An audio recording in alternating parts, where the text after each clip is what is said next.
Yo, did you do what I did today and woke up to find no new Halo news, potential patch, or possibly any other surprises waiting on you? Well, stick around and together we can dive deeply into whether or not the Halo franchise is dying, past the point of no return, or maybe there's a little information we can be hopeful for.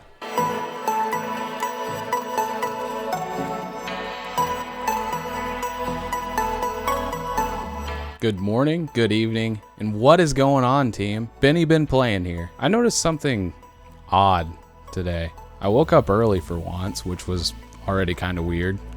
So I cruise on over to Halo Waypoint to see what to expect today and see a closer look Halo Infinite's anti-cheat strategy from 4 days ago in March 17th's Spotlight. Okay, but nothing new. Why is that? I thought maybe we got something in game. So naturally, I run over to my PC like a kid at Christmas, open up my stocking that's called the store, and receive a huge lump of coal. This sparks the question, is Halo Infinite dying?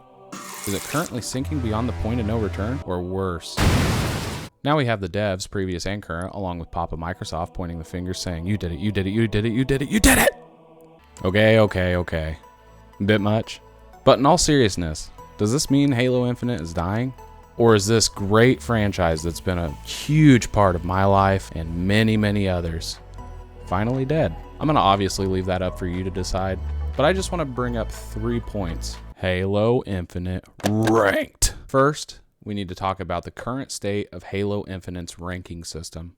And to allow me to provide a little more context behind it, we're going to backtrack to Halo 2 for just a second. The year is 2004. Released exclusively on the first Xbox, with the first ever matchmaking system on the market like we had never seen before. The ability for online chat and party invites straight from the Xbox hub, custom lobbies, online co-op campaign, glitches, which, side note on glitches, I was actually pretty surprised to see all of the people that are still actively making videos for super bounce montages. I myself used to participate in quite a few of these in the early community days of Halo 2 as a wee lad. So as I was making this video, naturally I had to call it out. But instead of going off on that weird tangent, what was it about Halo 2 specifically that made this very necessary stepping stone to shape the multiplayer gaming industry that we have grown to know, love, and enjoy today? For me and many others, it also provided the additional perk of making great new memories and meeting new people we still game with today. But Ben, I thought we were talking about the state of Halo Infinite ranked. I know. I said I was providing context, okay? And besides, I absolutely love Halo 2, even to this day. Now, with all that in line, and the reason I bring all this up is I feel, and many of the Halo community seem to agree, Halo Infinite's ranking system is holding Halo Infinite's overall success back quite a bit. Halo Infinite provides 6 ranks for each tier, with 5 sub-ranks within each tier for a total of 30 overall ranks as a player can grind for. Back in the days of Halo 2, players had 50 ranks, with Nito emblems after 44.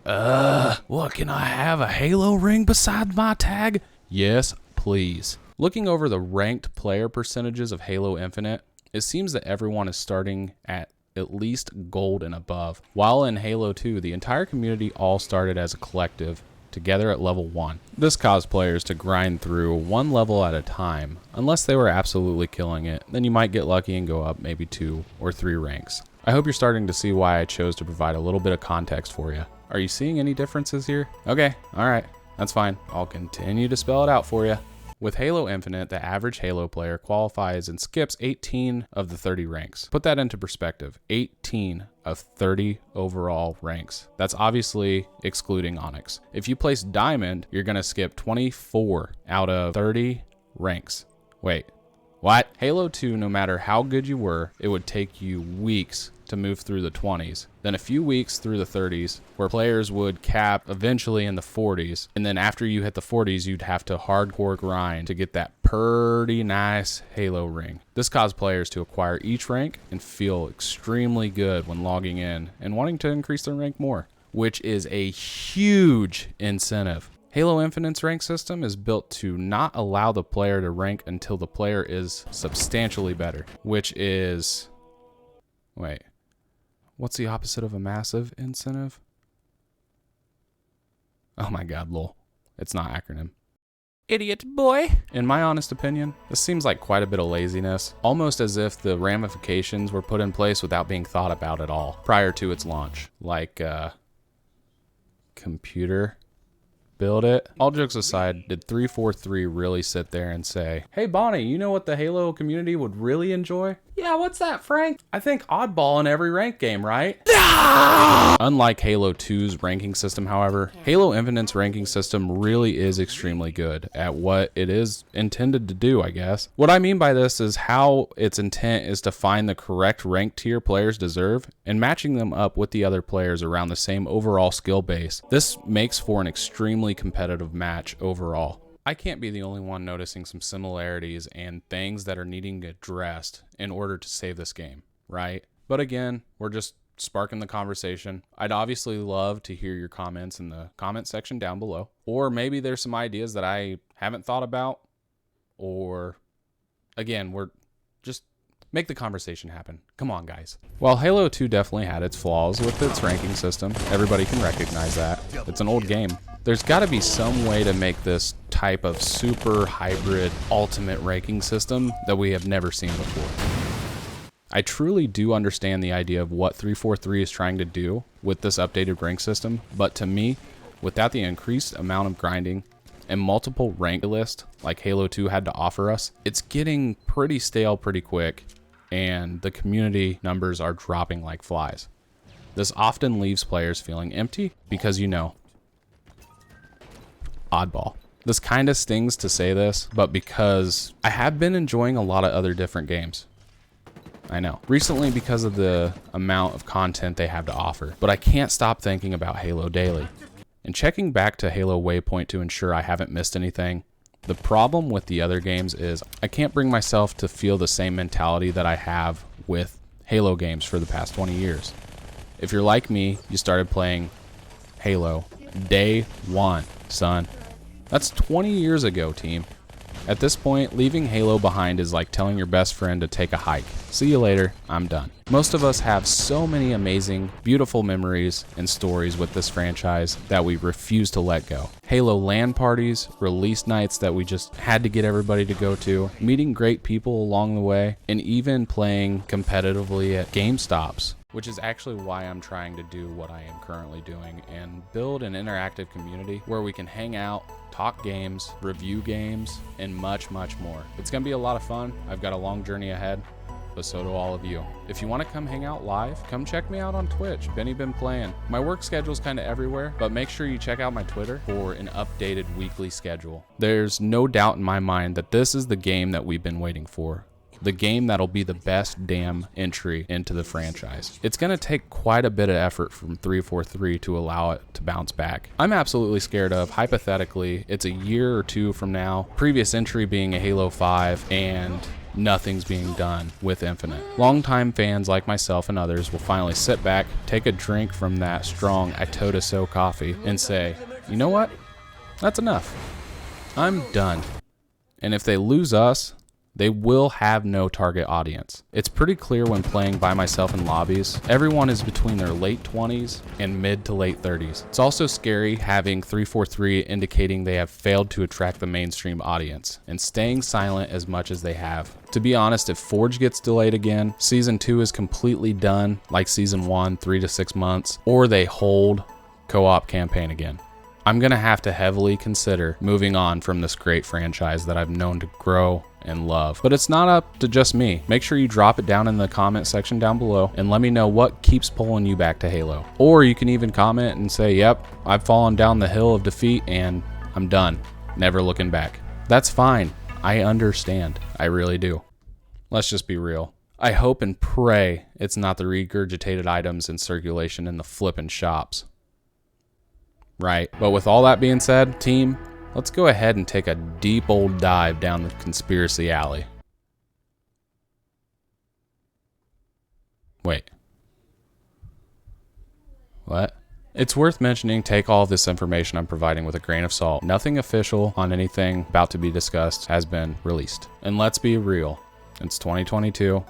It could all be fake. It's just a lot of stuff that seems to be pouring in, not frequently, but enough from sources such as Windows Central and some data miners that have been able to pinpoint it down to the exact date of the release in the past. And if you need links to any of this stuff, the links are provided down in the description down below. Are we finally getting a battle royale though? I know the article from Windows Central referring to Certain Affinity was blowing up about a month ago and had the entire internet hype train Halo fanboys a-rolling, which sparked a lot of concern, questions, and comments about a potential for a Halo battle royale. But now with these tweets dropping from Halo Hub, it seems we have a real potential to get excited for it.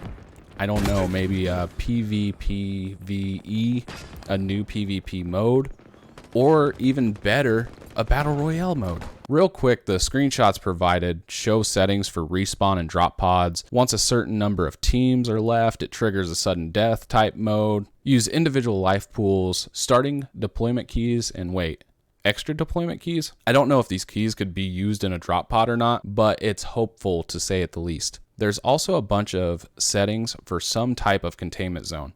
What's even more interesting about all of this is there's an additional image posted where some more items about a containment zone with loot item tables, battle royale, which indicates some type of loot system, battle royale. And the super interesting thing is revive, battle royale, execute, battle royale, bleed out, battle royale. Maybe this could be getting knocked. Someone can execute you like an assassination.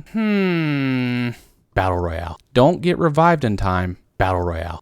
And bleed out, battle royale. We also have some other interesting stuff from Infinite Leaks. These are extracted voice lines where you can see all 4 of the panels displaying extracted voice lines from string lists. I'm not going to review every line with you, but there's a few that are worth mentioning for sure. Like this one, intercept enemy bomb on ship.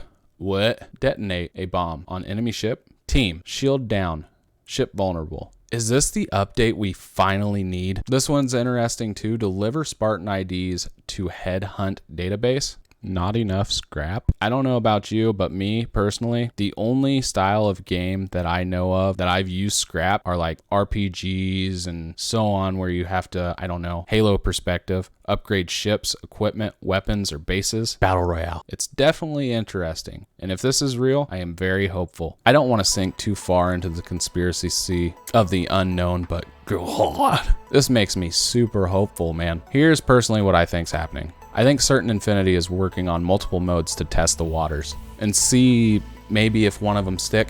You know, like the saying goes, throw enough pizza at a fridge and one of the sodas will drink themselves. Yep, you know what I'm getting at. I would absolutely love to hear your feedback on this topic though, because it's exciting. And hopefully we can continue to enjoy the beautiful franchise we all know and love. Every great thing in life has to have its ups and downs. I get it. We just need to remain open-minded and continue to support the teams that are working hard to deliver the great content we need. I know it's frustrating, but it takes time. Anyhow, I've talked your ears off. I'm just really passionate about Halo. I've been playing it for 20 years. If you enjoyed this video or one of my others, my only one, please consider smashing that thumbs up button, sharing with your family and friends. That will truly help me out a lot. Subscribing and turning on the notification bell. Also, if you want to see more in-depth gameplay such as Halo, Elden Ring, and much, much more, come over and check out my stream. My schedule's on my Twitter. I'm going to be updating that weekly. If you made it this far, thank you so much for hanging out, and I'll catch you all next time. Peace.